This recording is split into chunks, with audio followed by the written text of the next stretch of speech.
Hi, Tony DeWitt here, Missouri appellate attorney and a guy who likes to make the law make sense on YouTube. People of Arkansas, we need to talk.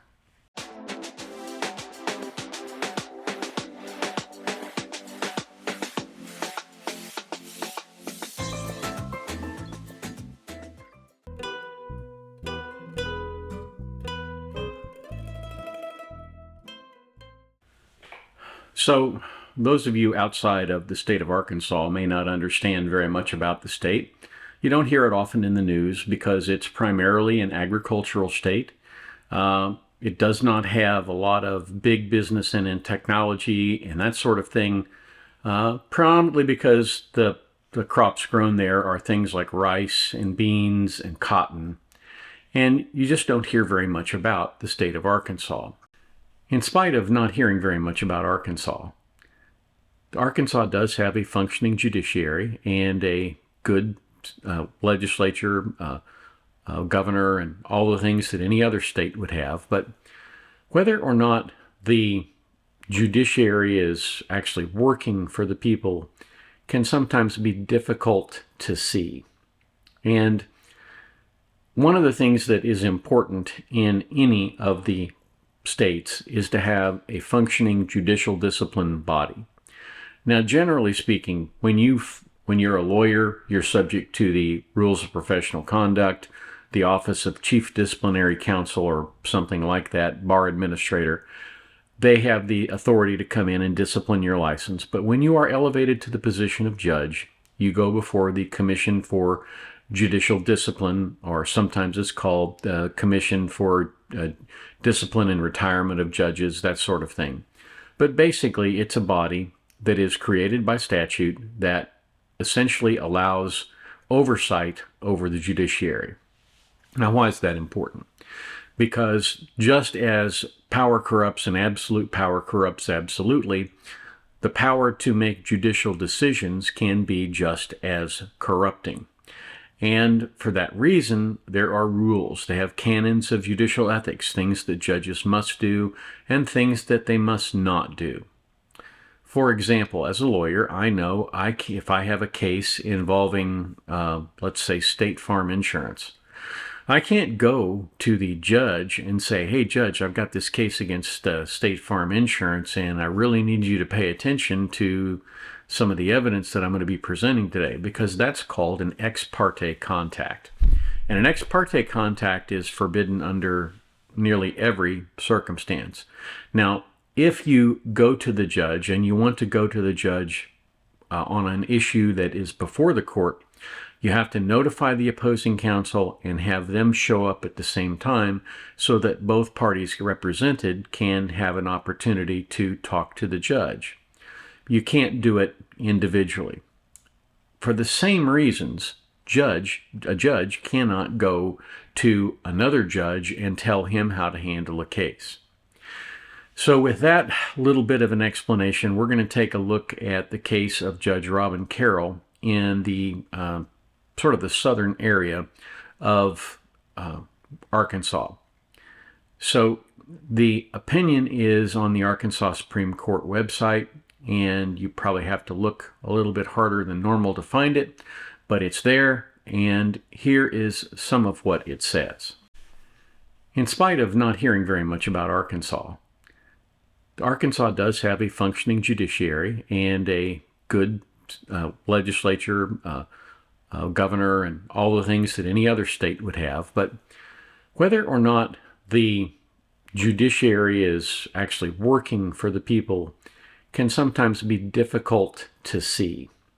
And one of the things that is important in any of the states is to have a functioning judicial discipline body.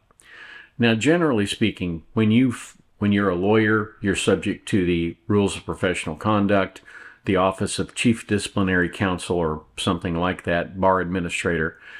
They have the authority to come in and discipline your license. But when you are elevated to the position of judge, you go before the Commission for Judicial Discipline, or sometimes it's called the Commission for Discipline and Retirement of Judges, that sort of thing. But basically, it's a body that is created by statute that essentially allows oversight over the judiciary. Now, why is that important? Because just as power corrupts and absolute power corrupts absolutely, the power to make judicial decisions can be just as corrupting. And for that reason, there are rules. They have canons of judicial ethics, things that judges must do and things that they must not do. For example, as a lawyer, I know if I have a case involving, let's say, State Farm Insurance, I can't go to the judge and say, hey, judge, I've got this case against State Farm Insurance, and I really need you to pay attention to some of the evidence that I'm going to be presenting today, because that's called an ex parte contact.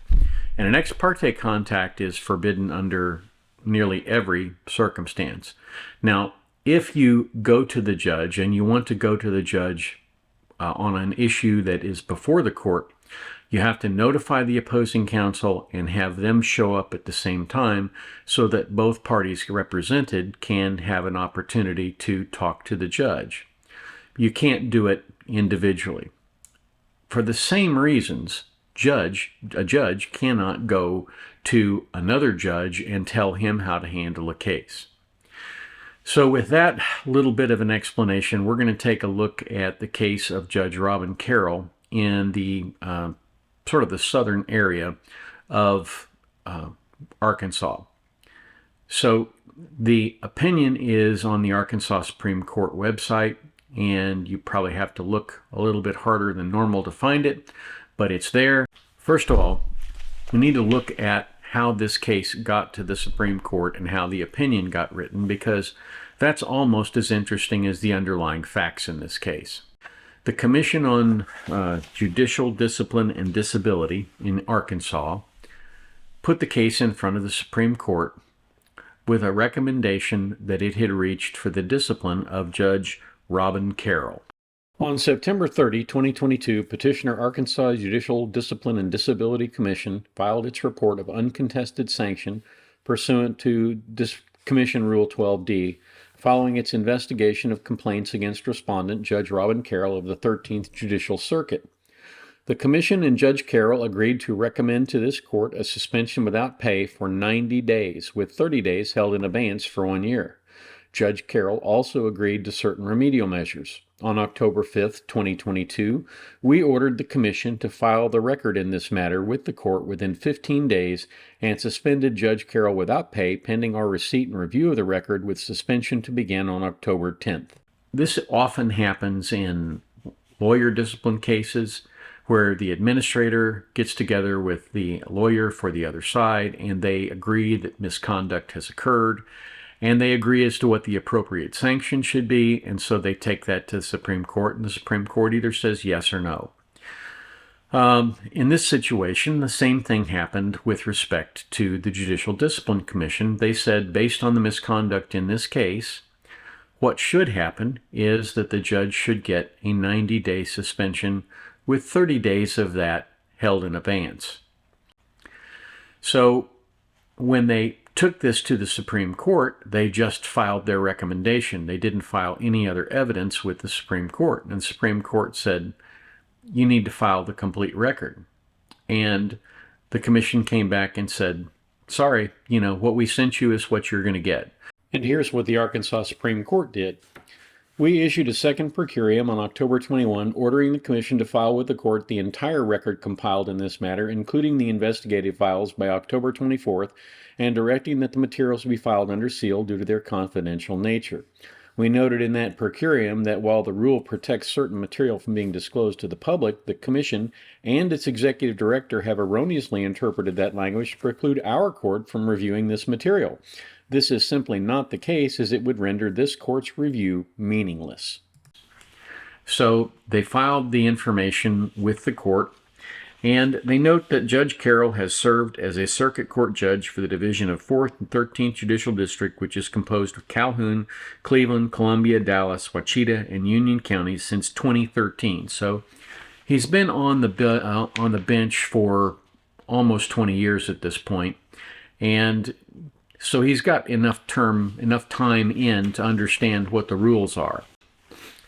So they looked at 3 separate fact patterns of judicial misconduct.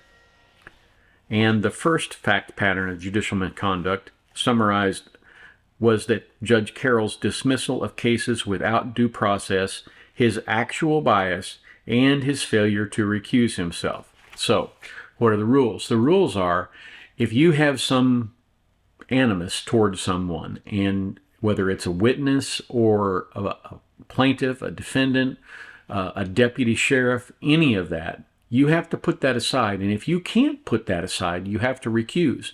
You have to say, hey, other judges would be better able to handle this case. Sometimes people let their emotions get the better of their judgment, and that's what happened in this case. In August of 2021, Judge Carroll told the county sheriff to remove a particular deputy sheriff from the courtroom and advised the sheriff in chambers that he needed to fire the deputy. Next, on August 18, 2021, Judge Carroll contacted a public defender by phone and stated that he would dismiss cases involving the deputy sheriff that day if the public defender made the motions to dismiss in court. Judge Carroll then prompted the public defender to move for dismissal in open court over the objection of the prosecuting attorney and stated that the cases would be dismissed because the deputy sheriff had, quote, zero credibility with myself or the prosecutor's office, and any other private counsel who had cases based on the deputy's testimony would have their cases dismissed on motion. As a result, 2 private attorneys came forward and Judge Carroll dismissed those cases as well. So, due process involves everybody getting a chance to be involved in the process, the plaintiff and the defendant.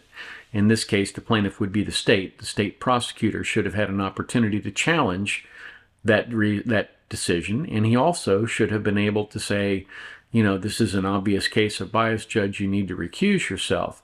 If he does that respectfully, there's no problem with him doing that. But for whatever reason, that did not happen. The second fact pattern discussed in the Commission's report pertained to Judge Carroll's attempt to exert improper influence over cases involving the Arkansas Game and Fish Commission in other courts. In April 21, Judge Carroll spoke with a district court judge assigned to an AGFC case that involved a violation of regulations on turkey hunting and discussed the case in detail. The district court judge recused himself due to that conversation, and another judge had to be assigned. In January 2022, Judge Carroll called the colonel of the AGFC Enforcement Division and referenced 2 separate cases, stating one more ticket needs to go away before trial. Judge Carroll claimed that the case would be embarrassing for the agency and vouched for the defendant. He then contacted multiple people, including 1, the former director of the AGFC, 2, the colonel of enforcement, 3, the special prosecuting attorney, 4, defense counsel, and 5, the defendant, and provided the attorneys with a case citation that he believed pertained to the legality of AGFC's authority to search. During the trial, the defense made arguments related to the agency's authority to search, and the defendant was ultimately acquitted by the assigned judge. Now, it's not clear to me whether this case involved the judge or someone close to the judge, but it certainly must have involved someone that the judge cared about. So here you have a judge overreaching. And when you're a judge, you have jurisdiction over the cases that are assigned to you. You do not have jurisdiction over other cases that are not assigned to you. And if you use your judicial power to assist someone else, that is a gross abuse of the public trust. And any judge would know that. And certainly Judge Carroll knew that it was wrong for him to do that here, but apparently he felt like he could get by with it. And now let's talk about the third fact pattern.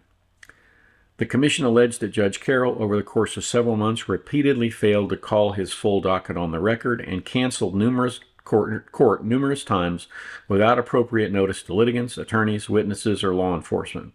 This would occur even after the defendants had been transported and housed at the local jail and at the individual county's expense.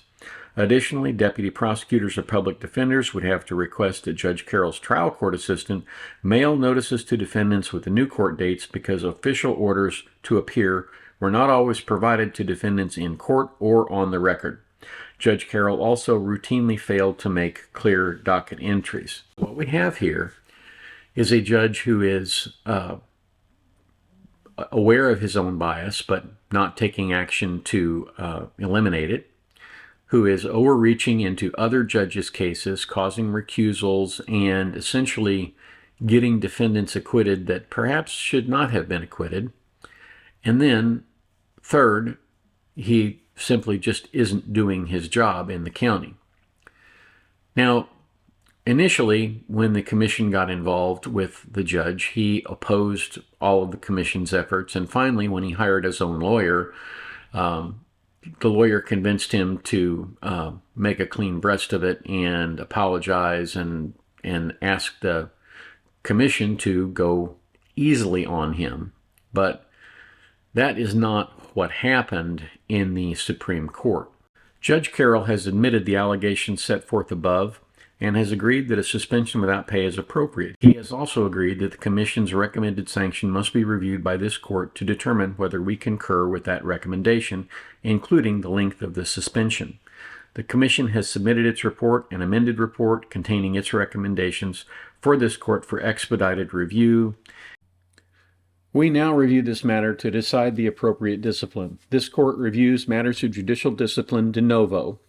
The judicial power is vested in this court pursuant to Amendment 80 to the Arkansas Constitution. As a result, we have a duty to exercise superintendent control over the courts of this state. We have recognized certain factors to be considered in determining the appropriate sanction for judicial misconduct, including 1. Whether the misconduct is an isolated instance or evidenced a pattern of misconduct. The nature, extent, and frequency of the occurrence of acts of misconduct, whether misconduct occurred in or out of the courtroom, whether the misconduct occurred in the judge's official capacity or in his private life, whether the judge has acknowledged or recognized the acts occurred, whether the judge has evidenced an effort to change or modify his conduct, the length of time of service on the bench, whether there have been prior complaints about this judge, the effect of the misconduct upon the integrity and respect for the judiciary, and the extent to which the judge exploited his position to satisfy his personal desires. Here's what the court says about the judge's misconduct. As the commission found in its report, Judge Carroll's misconduct was not an isolated incident, but rather an extended pattern of misconduct, particularly with regard to his docket management over a prolonged period. In addition, all of the misconduct occurred while he was on the bench or in his official capacity as a circuit court judge. Unfortunately, it was several months into the commission's investigation and after he had retained an attorney before Judge Carroll recognized his wrongful behavior and made any effort to modify his conduct. After considering the factors set forth above and the seriousness of the conduct at issue, we conclude that the length of the suspension recommended by the commission is insufficient. The commission itself equated the scope and impact and pattern of Judge Carroll's actions as one of the most egregious types of misconduct. We therefore modify the recommended sanction to an 18-month suspension with 6 of those months held in abeyance. And my reaction to that, again, I'm not criticizing the Supreme Court here, I'm criticizing the outcome. This judge should not be on the bench, period. You have a judge who is abusing his authority, you have a judge who's reaching over into other courts, and you have a judge who's just not doing his job. Why would you keep this judge in place? Why would you suspend him for a year and thereby increase the workload on the other judges in that circuit, and then let him come back and continue to ply his trade? What in the 1 year that he will be out of work is going to affect him in such a way that he won't do these things again? He had 19 years on the bench when he was found guilty of this misconduct. He had 19 years to do things like this and get away with them. Is there anything in the world that would lead him to conclude that he can't continue to get away with them? I think this is a terrible miscarriage of justice. And I think the thing that bothers me the most is that it looks like the commission tried to arrange this as sort of a backroom deal where he would only get 90 days without pay at the most. In fact, the only thing he was guaranteed to have without pay was 60 days. It is amazing to me that that kind of misconduct can go unchecked, or it can just be checked with a 18-month suspension. This is a mistake. And I don't think the Supreme Court is acting inappropriately here. I think the decision that they made is probably based on their prior precedent. But honest to goodness, To allow a judge to stay on the bench when he's done things like this is just beyond the pale. Anyway, that's what I have for you today. Since it's the Christmas holidays and I'm on vacation, I am wearing a t-shirt that I think applies here. You know, it's duct tape can't fix stupid, but it can muffle the sound somewhat. I think this is a really stupid outcome and a bad outcome for the citizens of Arkansas. That's my considered opinion. Again, there is no criticism of the Supreme Court as such, and no criticism of any individual judge or any individual commission member. I just think the outcome here is outrageous. If you have any thoughts or opinions on this, I would love to see your comments in the comments down below. I appreciate you watching this. Thank you so much for paying attention, and have a terrific day.